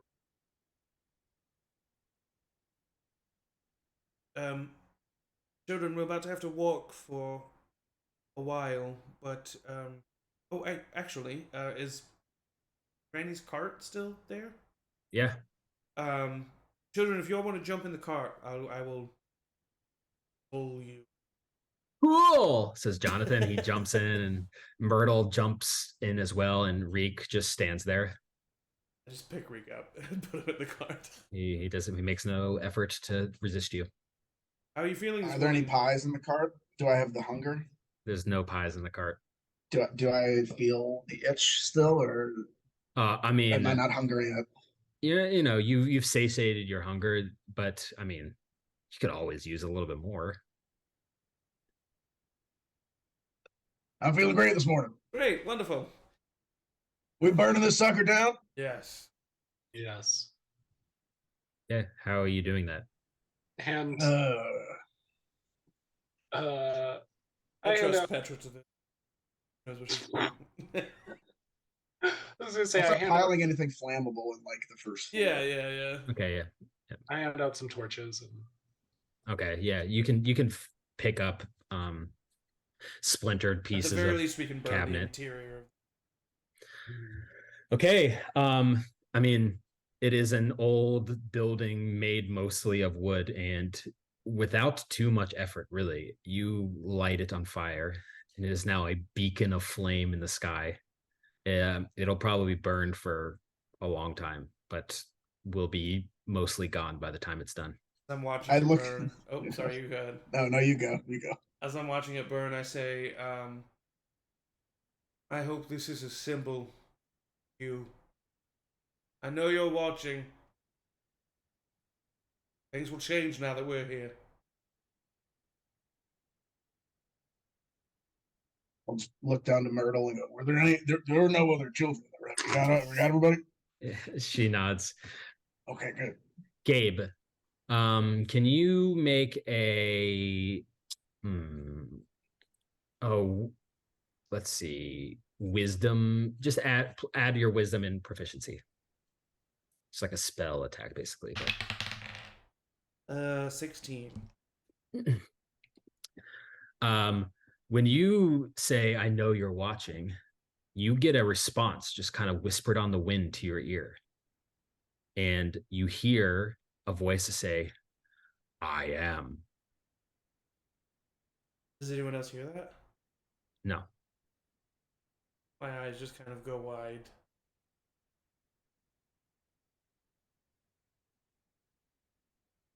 Okay, you start pushing the cart with the 3 kids on it down the old asphalt road. I didn't expect him to call my bluff. Make a insight check, Gabe.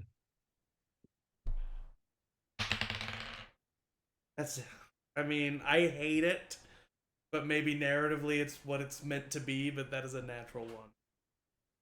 Okay. Great. Let me just write something down here. No, I hate this. Yes. Okay, you continue down the road, renewed with your long rest. The day's travel goes by in the morning without really a hitch. You're on the road for about 5 hours. The road meanders out of some forest. It's very hilly. This is a valley with peaks. So it's somewhat difficult to travel as you have to go up and down. But eventually the road kind of comes out, and you now see that there is in the distance a sullen mountain village that is surrounded by a wooden palisade. It is picturesque because as you come from above it down this path, it is sitting nestled in between these giant mountains. On the backside of this village, you can see a large lake that has pooled from the bottom of the northernmost mountain. The fog that is ever present around you is pushing up against the walls of this town as if trying to find a way in, but the walls are there and keeping everything out. Arena confirms to you all that this is Vallaki, as you kind of make your way up to the front gates. As you get to the area where there is the gates, you can see there are sturdy iron gates, and right behind the gates, there are guards that are stationed on the other side, inside of the town, with long spears that project outside of the bars of the gate to keep people from coming close. And next to you, on the path leading up, you can see there are several pikes in the ground with bloodied wolf heads that are sitting on top. And as you approach, one of the guards yells to you, "Who goes there? What business do you have in Vallaki?" We are travelers to this land, and we have children here in need of shelter and safety that we have found on the road. You are outsiders. What business do you have with the Count? None. Right? No.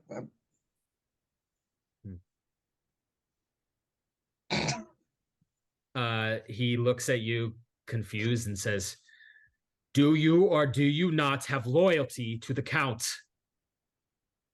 The Count knows of us. I spoke to him just earlier this morning. Make a deception check.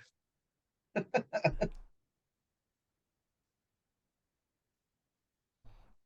I had roll better. That is a 9 + 4, 13. As you say that, If it's a failure, I would like him to re-roll it. I get to know. Let me just make sure I get to know if it fails or not. If not, I'll re-roll it in general. You make this decision after you see whether the roll succeeds or fails. okay, this is tricky. Because it's like a spectrum. Yeah. You think that Gabe has successfully convinced these guards that you have talked to the Count this morning. So I guess it's a success. Yeah, then I won't do anything. But it's tricky because the way that the guard receives this news is open hostility. And he pulls his spear, and as you kind of come close, Gabe, and he says, "No one that is in league with the devil may enter the walls of Vallaki." I did not say I did not say we were in league with I hate the Count. Fuck the Count. I said he knows of us and we spoke to him this morning. Now that I know of your intentions, soldier, I can tell you our only business with the Count is to end him. Yeah. Okay, now you need to make a persuasion check at disadvantage. Okay, I'll do it. Man, if the Count were here, I'd punch him right in his fucking mouth. I'll tell you that. At disadvantage, it is an 18.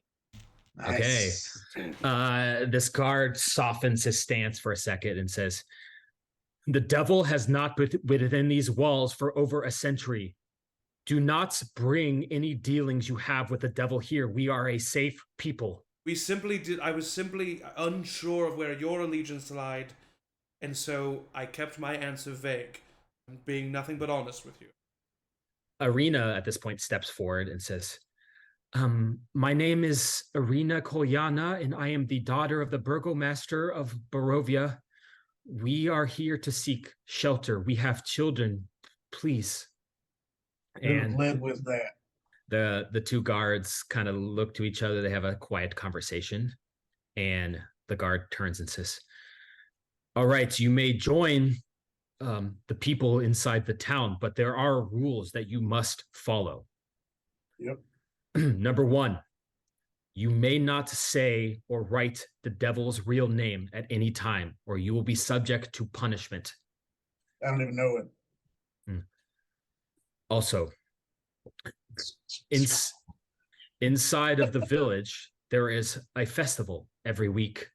you are required to participate in the festival. If you are found to not participate, you will be found and you will be taken and put into the stocks. Also, Like a you need party to. or what? The festivals are put on by the Baron, the Burgomaster. They are to ward the devil away. It is mandatory. And of course, all the normal rules apply. There is no theft, there is no arson, there is no murder, there is no criminal activity of any kind, or you will be punished severely. Do you understand? Yeah, absolutely. Yes, absolutely. He nods and he opens the gates to you and tells you to hurry and shuffle your way inside of the city. Where are the children?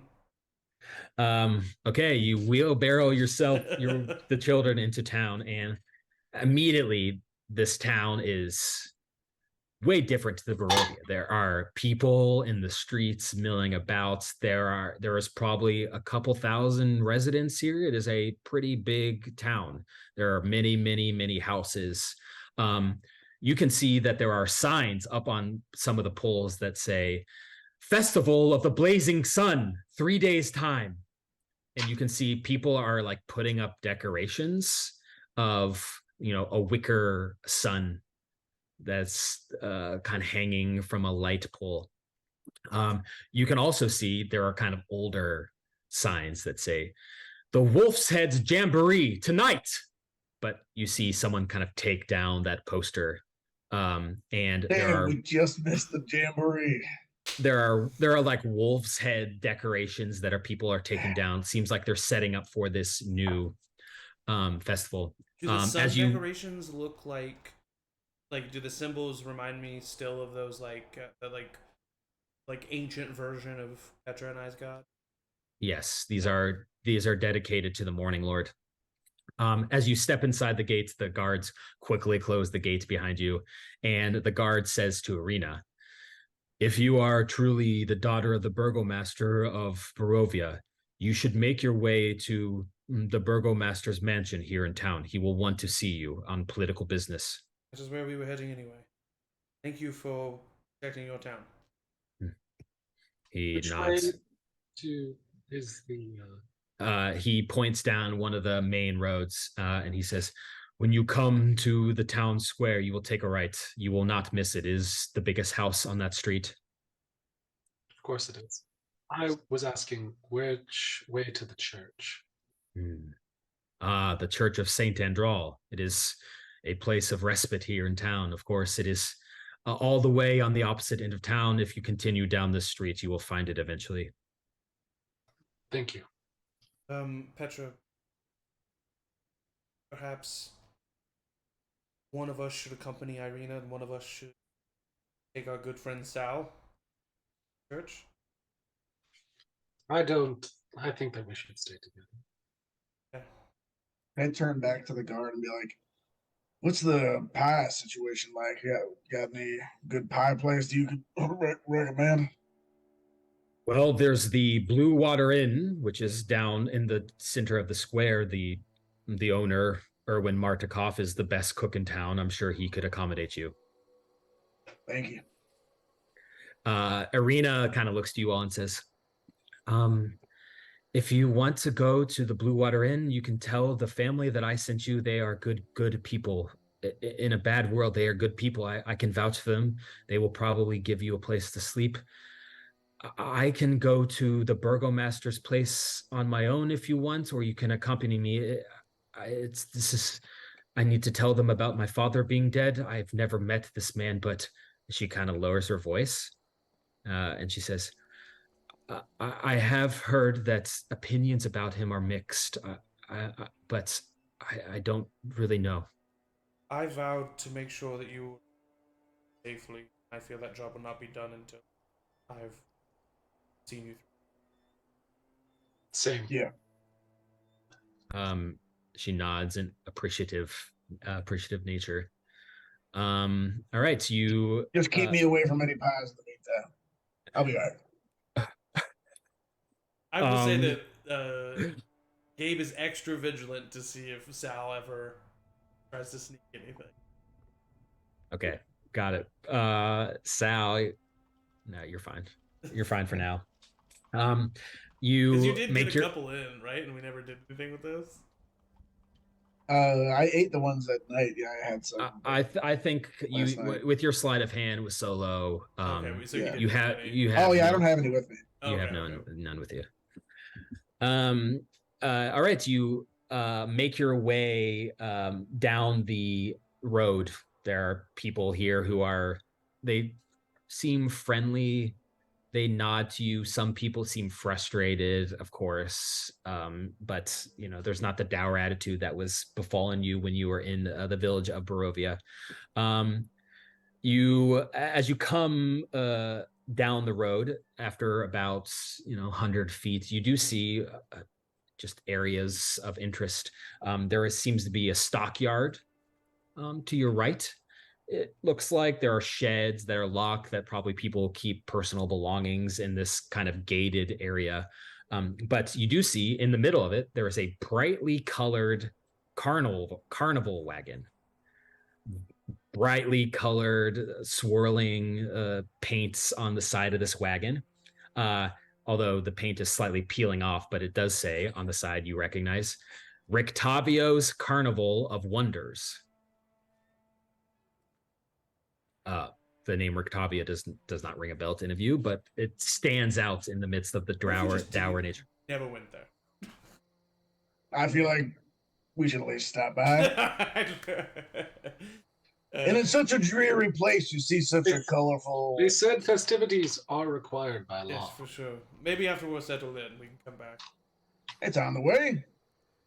Do you think we should just go right now? Before the It's children right are there. safe?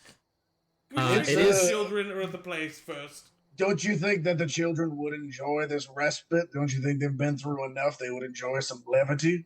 It's a good point. And my character has no reason to be utterly terrified. This is a safe town, according to you're right. everybody. Absolutely right.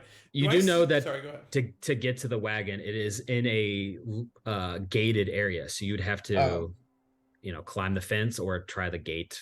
But it doesn't seem like it's just open to be visited. Okay. It's probably going to be open. Well, I mean, is the gate open? Is there an open gate around, or is it? There is a closed gate. Does it? There's no big padlock on it. You're not sure if it's locked or not. Is it guarded? No, seems open. Can I try to open it? It opens. Are you open for business? Are you taking customers? You look around. No one seems to be really paying attention to you. No one is around. No one answers. I think the gate is there for a reason, Salvatore. I think we move on. It's open. If they didn't want us to come in, it'd be locked. I think maybe they just expect, cemeteries are also open at night, but usually you're waiting until the daytime to go to them. Nighttime is the best time to go to a cemetery. Salvatore, you know what I'm saying. I do. I do. As we walk, are there any small shops or a person with a stand or anybody who looks like either sweet old lady or a young person just trying their best or anything like that? Make a perception check. Okay, you'll see what I'm doing. It's a 16.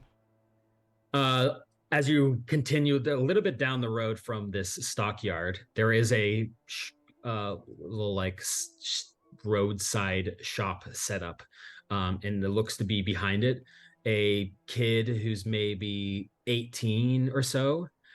He looks kind of like a bedraggled teenager. He's got long hair, is kind of frowning, and sitting in front of him are a bunch of vegetables and fruit for sale, it seems like. I walk up to him and I say, "Hello, how are you doing, young lad?" Hi, would you like to buy some fruit? Unfortunately, well, you know what? Yeah, sure. This looks delicious. What is this wonderful fruit? It's an apple. Oh, okay. Sorry. Yes, I will. I'll buy this apple off of you. But instead of paying you for it, how about I make a great investment towards your business, and I hope that this helps you either in transportation, or you can just sell it yourself But here's this wagon, and it's now yours. You see the kids are still inside of it. And he says, oh, do I? Nope, not the children. Not the children. I help them out. I will trade you 3 children for this 1 apple. His eyes light up and he says, thank you. I've had trouble carrying my vegetables and my fruit here in my stand. He kind of squints his eyes. Are you an outsider? Yes, we are new to town. Oh, there's been so many new people lately. Really? He nods. Any reason why? I don't know. I know that Ezek is new to town. He came like a year ago. He's the captain of the guard. Oh. He's way up through the ranks quite quickly. He's very scary. Sorry about that. Anybody else new of note? There's a person who's staying at the inn. He's a carnival guy, Rictavio. He just came a couple of weeks ago, I think. He's weird. Was that the name on the thing that we passed? Yeah. Well, thank you. What is your name? My name is Bill. Bill. Well, my name is Gabriel. It's a pleasure to meet you. Thank you for the information and the warm welcome, and I hope that this wagon helps you with business. How's the apple taste? That's fine. It's the best apple I've ever had. You keep doing you, kid. He thanks you profusely and starts loading his newfound wagon with his fruits and vegetables. Have you been to the carnival? Are you asking Bill? Yep. Bill? No, he's never set up the carnival. He just has that wagon. I don't know. He just stays in the inn. I think he does like puppet shows to some kids, but I'm too old for that. Never too old for a puppet show. I'll walk away. Okay. As you make your way down the street past Bill and his shop in the stockyard, you eventually come to the center of town. It seems like a communal meeting place for the citizens of Vallaki to meander and wander around. There are people everywhere, kind of crowded. It's definitely the most crowded place. Most of these are residential houses, but one of the stores or storefronts that you see has a big sign that says Blue Water Inn, a 2-storied building that Arena points out to you. But in the middle of the square, the centerpiece of the square is a large stage with a gallows set up, a swinging ropes not currently being used. But you see to the side of it, there are public stocks where people are locked and put their head and arms in. And there are currently 5 people inside these stocks, ranging from age 12 to 70. And they are all wearing these kind of hideous donkey masks. And you can see people are kind of walking up to them. Like little kids are like throwing rocks at them. And it seems like a public shaming thing. Is there anybody like guarding them? Or is there like... Make a perception check. This is the 3rd natural 20 I've rolled on. Nice. Okay. Sal, you are looking around and like looking around for all the people. There are guards here. People seem to be fully trained guards that are attempting to keep some order. Vigilant. The guards at the gates were not kidding about the punishments dealt out. These people are watching intently. Most of these people are just setting up decorations. Some of them, you can tell from your perception that most of them are doing this begrudgingly, like they have to. And that, this festival of the Blazing Sun doesn't seem like there's a lot of enthusiasm for it. A lot of people are just kind of rolling their eyes as they set up these decorations. But you do see one figure that you recognize. next to the stocks is a large, imposing man with a bald head. He carries a large halberd. He is intense, furrowed brow, and he is currently taking his halberd and kind of poking one of the people that is in the stocks hard and yelling at them in a derogatory way.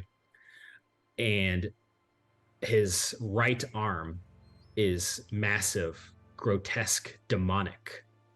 Just his right arm. It is got sharp claws and red scales. And you don't recognize that arm on this man, Sal, but you do know this man very personally. This is your cousin. And that's where we're going to end today's session. What? Come on, Matt. You're so good at that. You always find a perfect spot. I know, that pisses me off. Wow. Sick.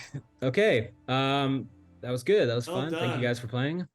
We'll get Michael back in next time. The ramification of Richard's terrible combat. Just kidding. Cool. We forgot Richard in the hag tower. Oh no! Richard's being burnt alive. Richard's T-posing in the burning windmill. T-posing. All right. Thank you guys for playing. That was really fun. Of course, everyone watching, check out more Charmed Persons. We're doing a lot of stuff, and it's all incredible. This coming Friday. This coming Friday, there's a special one-shot on Friday the 13th. We're doing a special little spooky at 7 p.m. Central. Just had to plug that real quick. Yes, please tune in for that.